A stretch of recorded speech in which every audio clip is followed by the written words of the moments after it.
up, everybody, and welcome back to another video. In today's video, we are going to be discussing the Detroit Lions offense heading into the 2020 NFL season. It's year 2 for Daryl Bevell. How great can it be? Let's get it started. I got to shout out DoseOfDion, man, because it was actually the first time I went live on YouTube. And, guys don't know DoseOfDion. He put out a lot of good content for the Detroit Lions. Welcome everybody to another video. Glad you guys are here, and today we are discussing some more Detroit Lions. And man, we have not done a video like this in a very long time. What do I mean a video like this? Well, a video that's not about current events, I guess you would say, kind of more breakdowns of things. We haven't done a video like this in weeks, and this will probably be the last one, honestly, until the season's over, because from now on, I mean, we've been focusing on training camp. We've done a couple fantasy things, but it's been more the news right now, like what is going on right now. It's been current events recently, and that's what it's going to continue to be throughout the entire season. So honestly, this is probably the last time we're going to have a breakdown video like this. Now, there will be a season prediction that will be coming sometime next week, and I also am planning to maybe get some of your guys' predictions. So if you guys can hit me up on social media, either on Instagram or Twitter, either one, and send me your guys' predictions. You can send me a video, you can send me just a picture of the Lions' schedule with, wins and losses put in there. You can do however you want to, but, the easier you make it, obviously, the better chance it'll be in the video, because it'll be easier for me to put into the video. So just do however you want to, though, honestly, and I'll try to throw them all in here, and we may do a video like that if I get enough predictions. So yeah, pretty exciting times, man. As you guys can see from the board, 10 days until the Detroit Lions kick off, and literally 7 days until the NFL starts. Guys, we have a week. I was watching NBA last night, and it was okay. It was all right. I was watching the Game 7. You watched the Heat game, but man, nothing lives up to the NFL. Let me just be honest, guys. I mean, just nothing can compare to what's about to happen in a week and in 10 days when the Detroit Lions kick off. So today we're discussing the Lions offense, and we're particularly looking at Darrell Bevell. So Darrell Bevell was hired last year as our offensive coordinator, and let's just say he did some good things. I think he did a lot of good things. He made the Lions offense much better. They were much improved. Matthew Stafford had probably the best season he's ever had until he got injured. Matthew Stafford was the beast. The Lions offense was averaging 25.5 points per game when he was healthy. Now, it was kind of weird last year because they lost Matthew Stafford halfway through the year, so it kind of skews all the stats and things like that when you have a second string and a third string playing. It's a lot different than your normal starter and your franchise quarterback, but he did a lot of good things for the Detroit Lions.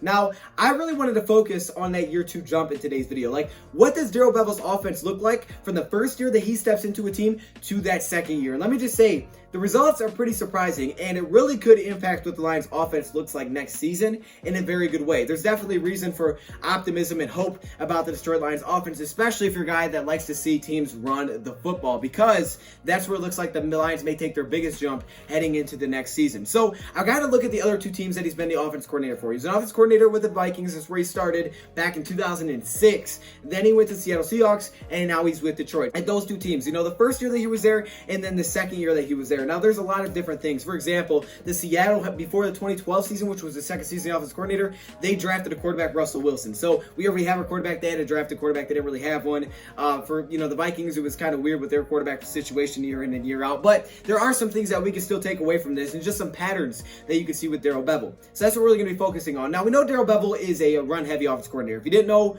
well, now you know. But Darrell Bevell wants to run the football. For example, Matthew Stafford last season wouldn't finish first in the league in passing yards, which is pretty darn phenomenal. I don't know if Darrell Bevell's ever had a team that's done that. He would have done that if Matthew Stafford would have kept that same pace, but unfortunately he went injured, and Lions finished 10th, which is pretty darn good, and they finished 21st in total rushing yards, which it is not that good, to be honest with you. It's below average, but usually it's the other way around. Usually for a Darrell Bevell offense, you can look at all of his years being an offense coordinator. Most of the time, it's more rush yards than passing yards, most of the time. But usually that flip happens in year 2. Sometimes they can be closer, but usually year 2 is when you see a drastic change on how teams do things, on how the offense operates, and it's usually for a good thing, because he's been a very successful offense coordinator. He's led his teams through some very successful seasons, so it's definitely a good thing that he is our offensive coordinator. But there's usually a pretty big change when it comes to year 2 for Darrell Bevell and his offense. So we're going to be touching on those in today's video and looking at what the Lions did this offseason that kind of replicates what maybe he's done with the other teams and what we can kind of expect heading into the next season. I'm sorry, I think there's something in my eye. That's why I keep going like this. I'm so sorry if you're noticing that. Let's hop back to 2006, man. He starts off as an offense coordinator. He's with the Minnesota Vikings, and the Minnesota Vikings finished his first season as offense coordinator 18th in passing yards, 16th in rushing yards. All right, so pretty about basically average on both, but they did have more rushing yards and passing yards, but they were basically right in the middle of both categories. Brad Johnson was their quarterback, and the running back was Chester Taylor. Now, Chester Taylor did have like 1,200 yards rushing this season, but they were pretty much in the middle of the pack. heading into 2007 though, the very next season, let's just say the offense changed it up a little bit. They went from a 6-10 team to an 8-8 team, I believe, but the offense, how they played was much different. The style definitely changed because in 2007, they went from a team that was basically middle of the pack at both to a team that was 28th in passing yards, near the bottom of the league, and first in rushing yards. I mean, that is a big change. That's not just a little move. That's not just a little tweak. That is a very big change from the year before. So as you guys can see, man, the stats represent that there was a huge change there for sure. There's a huge change there. And we'll get into why that change could have happened and some of the moves they made in the offseason that kind of told you that, hey, this is probably going to be coming. But I had to also look at Seattle to make sure that the same thing happened there, because it just could have been a coincidence. We know he wants to run the football. We've heard quotes from him, and we'll touch on a few of them. But I also had to check out Seattle just to kind of see if the same thing went on with Seattle from his first year to his second year. Well, let's check. So in 2011 with Seattle, which was his first season with the Seattle Seahawks, they were 22nd in passing and 21st in rushing. So as you guys can see, a little bit below average, kind of near each other, right? Kind of the same, 22nd passing, 21st rushing, nothing crazy there. But all of a sudden, 2012, things changed. 27th in passing, getting worse, and 3rd in rushing. Those are two big jumps. So it's not just coincidence. He does that, okay? That's how Daryl Bevell does things. We know he wants to run the football, and that's how he does things. And maybe that's something that we can expect the next season. And we're going to dive a little bit deeper into it than that. Take a look at some of the moves that they made in the offseason when those things happened, what the Lions did this offseason, and how this can actually benefit Matthew Stafford. Some people may be like, oh, snap, Matthew Stafford's not going to get to throw a lot. No, he'll get the throw. He'll get the throw for sure.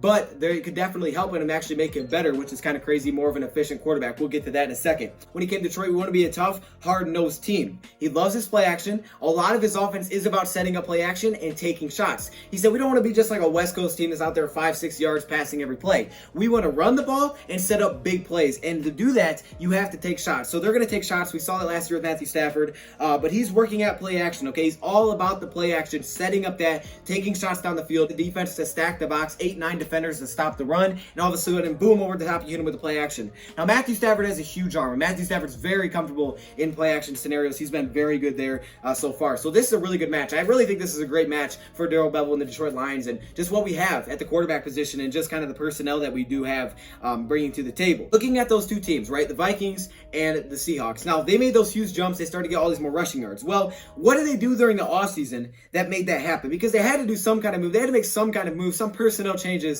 to drastically change that. This is what happened. Starting off with the Vikings first, after that 2006 season, heading into the 2007 season, they made a very big move, and it came in the draft. And that was with their first round pick. With pick number 7 in the NFL draft, they selected running back Adrian Peterson, okay? So they selected one of the top running backs. Adrian Peterson was selected in that draft. So you can see, obviously, there was a focus on making that rushing game work. Now, they also did draft some receivers as well, but they went out and they got 3 receivers and Adrian Peterson. So they really wanted to fix that offense. But Adrian Peterson was a huge draft pick, and he was the guy that came in right away. He won Offensive Rookie of the Year, and they were actually first in the league in rushing yards, and Adrian Peterson was the guy that they leaned on for that. So they got their top running back. That's a huge move they made in the offseason and put focus on fixing the rushing attack. How about the Seattle Seahawks? Well, after the 2011 season, heading into the 2012 offseason, they made a lot of moves to improve their rushing attack. First thing they did was draft Russell Wilson. They had to get their quarterback. Then the next round, they go out and get Robert Turbin, who was a running back.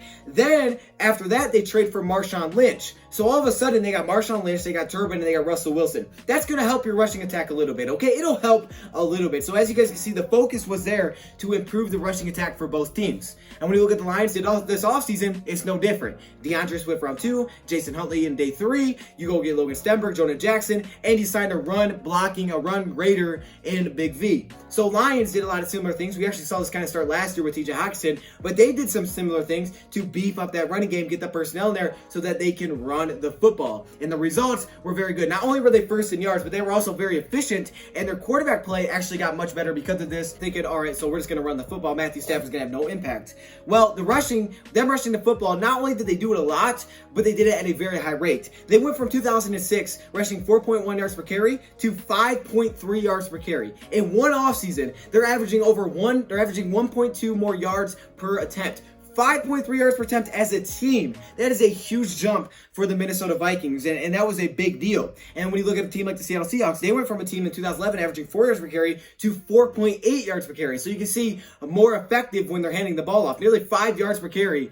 Basically, the average here is over 5 yards per carry for both teams. That's huge. If you're doing that, yeah, you're going to set up a lot of play action. Now, what this does is when they stack the box instead of the play action, we're going to see the shots taken. It actually makes the quarterbacks more efficient. It makes the quarterbacks better, and it gives them better pass ratings. So go to 2006. 2006, the Vikings quarterback was given a 72.2 passer rating. They were given a 72.2 passer rating passing. They also averaged 6.3 yards per attempt. Then in 2007, however, they were given a 74.2 passer rating, just a little bit of an improvement, but also 6.8 now yards per attempt. So both of those went up. Better pass rating and a higher yards per attempt. So you're taking more shots and you're also doing it more effectively. Better example would be 2011 to 2012. In 2011 with Seattle, they had a 79.2 passer rating for 6.8 yards per attempt. However, in 2012, that rating went to 100. They had a 100 pass rating and 8 yards per attempt. So you can see a huge jump. Them rushing the football more actually led to them being more efficient and more effective in the passing game. They didn't do it as often, but they were very, very efficient at it when they did. And although their offenses to be very, very good. I mean, Darrell Bevell has produced some very good offenses. So while, yes, he does like to run the football, and we're probably going to see that a lot more next season, it's actually really good for guys like Matthew Stafford because it does take some pressure off of those players as well when you can run the football. And what's perfect about Matthew Stafford is they have a quarterback already. The Vikings and stuff, like the Seahawks, they had to find our quarterback. Matthew Stafford's already here, and he already lives for that. He already lives to take shots. Matthew Stafford wants to take shots on the field. So they literally have the perfect quarterback situation here for Daryl Bevell to come into. Because when you look at the Lions from last season, the Lions only averaged 4.1 yards per carry, which obviously needs to improve. And if it's Daryl Bevell keeps the same thing going on, that will improve. And we've seen Daryl Bevell do this with pretty much every place he's been, is that does improve. So only 4.1 yards per carry. And also last season, they were only 19th in passing attempts. Now, obviously, you may think to yourself, well, that changed because you had David Blau and Jeff Driscoll. But it actually really didn't. I mean, the passing attempts basically stayed exactly the same as the pace that Matthew Stafford was on. Matthew Stafford only threw 291 passes, which would have been 581 on the season. The Lions as a team finished that year with 572. It was basically the exact same. So they still were trying to pound the ball, no matter if Stafford was there and when he wasn't there. The Lions were only 19th in passing attempts, yet somehow, some way, Matthew Stafford would have led the NFL in passing yards. So what could happen next year? Well, with the moves the Lions made, the rushing attack should become better. It should become more effective. And you can see this offseason Lions bringing in so many different running backs. We got this huge committee going on. And like when they brought in Marshawn Lynch, or like when they brought in Turbin, and like when they brought in AP, we bring in DeAndre Swift. Okay, we bring in Jason Huntley. And then we bring in these run blockers, right? We bring in your Logan Stember. We bring in your Big V, your Jonah Jackson, right? We get these guys that can help run block. So Lions are kind of building the same way to set up that same fate for 2020. And will it happen? Hopefully. We are hoping that can happen, because if it does, Matthew Stafford's passing attempts may go down a little bit more, but it'll probably stay around a similar range, because it's not like they passed that much last season either. But what we will see is if that run game can improve, Matthew Stafford will be even more efficient. It's kind of like what went on a little bit with Tennessee, right? We saw that with Ryan Tannehill. That rushing game was so good that Tannehill got really, really good, and it was like, well, where did he come from? It's because they ran the ball so darn well. And what's great for Matthew Stafford is the Lions didn't even run the ball well last season. They averaged 4 yards a carry. They averaged less than 4 yards a carry when he was healthy, and still he led the league in passing yards. Now you give him a rushing attack where the play action actually works. Oh my goodness, man, it's going to be scary. So we may not get Matthew Stafford throwing 50 attempts per game, and we may get a heavier dose of the run, but that's also going to help out the defense, keep them off the field, limit their time of possession. Possibly he could help us on third downs, things like that, getting off the field, staying on the field, helping us convert in the red zone. The rushing game is what starts everything in the Lions, and they've never had it. The Lions have never finished in the top half of the league in rushing yards with Matthew Stafford. Think about that. I have a really good feeling that's going to change in 2020. The Lions are going to pound the rock. They're going to pound the rock. And they have the running backs to do it. They have the offensive line to do it. And the Lions offense could be really, really good next season. Let me know your thoughts, comments below, man. Thank you for watching, and I'm out.